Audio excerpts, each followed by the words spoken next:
Hello everyone. Movement of arm or leg which is affected in stroke is very commonly rehabilitated and there is a lot of focus on that. But what does get missed out or what you really need to work on is your trunk, the stability of your trunk. Trust me, if your trunk or your body is not steady, your arm and leg movements are really not going to help you.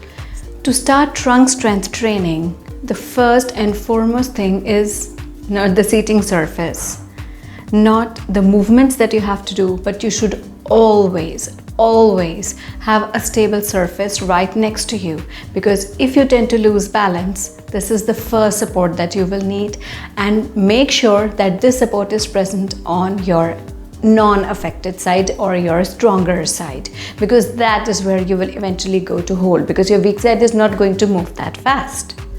Trunk strength training should preferably be started in a chair which has armrests so that you have a stable surface to work with and a good back support.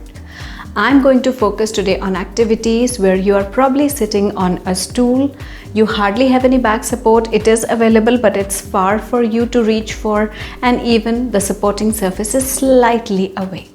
If you have some kind of shoulder support, then make sure it is in place before you start these activities, and always try to support your weak elbow before you start the activities. There will be a postural tendency of most of the people who have had a stroke to lean towards the good side, because that is a stronger side and you will feel that you can have better support, or sometimes just because of neglect you don't realize that this shoulder is drooping, the weak side, and you're actually leaning down, or this is your normal posture in sitting. So first thing is to correct your posture, and that's why I emphasize mirror therapy so much. Please check out my videos both for how in general mirror therapy is so important, and secondly how mirror therapy helps in the rehab of the upper leg. The same principle works for posture also. Support your limb, try to keep a mirror in front of you, and then try to perform the movements. So see how much movement you can perform first, forward and backward. So 1, 2 and 3. Now this is more of a momentum based movement, so that is a no. What you really need to do is always try to stop yourself in the middle. So if you have leaned forward, move back and be steady, and then try to move back and then come back, so that momentum or inertia does not play a role over here. It is more of your controlled movement of the body. Secondly, you can try to move sideways. Now the question always happens is, which side should you go first? Always try to first go towards your weak side. Why? Because your good side will be able to pull you back. The next part would be when you have to try to get up. First try to lean forward enough that are you ready to get up, and then come back, because if you directly get up and your legs are not able to take your support, you will fall down. My favorite hold, so that your wrist is more stable and your fingers are also stable.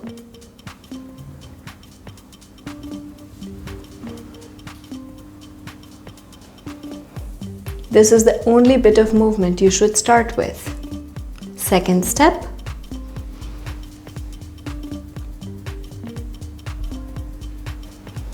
You saw how I took most of my weight on the table rather than actually taking weight on my legs, so that my legs get ready to support me.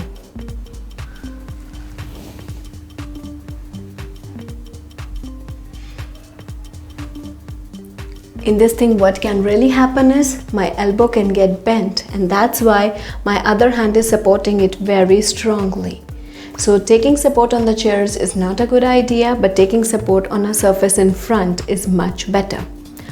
Another way to do the same thing is hand flat and try to stabilize it with a good hand.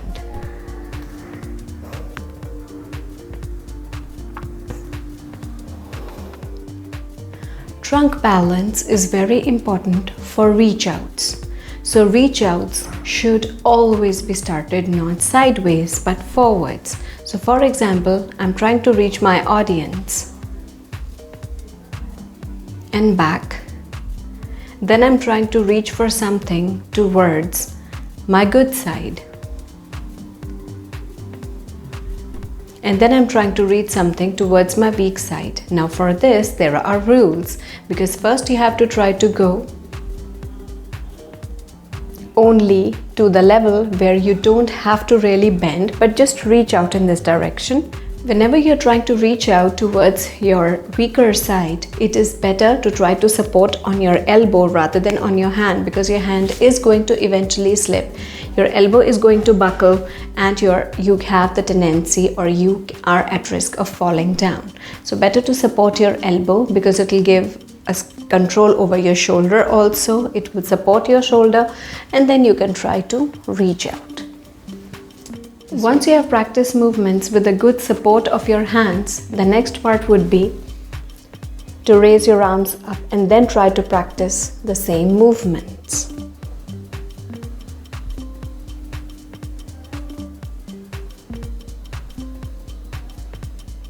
And also try to move your trunk, because usually the trunk movements are not practiced, and that actually leads to neglect towards the weaker side. You know what is going to be the most difficult part in trunk strength training? Bending down. You have done activities that were at the same level, but when you actually have to bend down, it becomes really difficult, because now your trunk actually has to apply force in order to bring you up. Your arm will be at a risk to hang down while you try to pick something up from the floor. So in order to avoid that, always try to support your elbow on your leg, and then try to reach out for something in the middle first, then moving towards your good side, and then moving towards your weaker side. Today our focus was primarily to try to improve trunk strength in sitting position. We'll try to move next time to standing trunk strength training. Let me know how informative this video was. Mention it in the comments below, and we'll meet soon. Bye.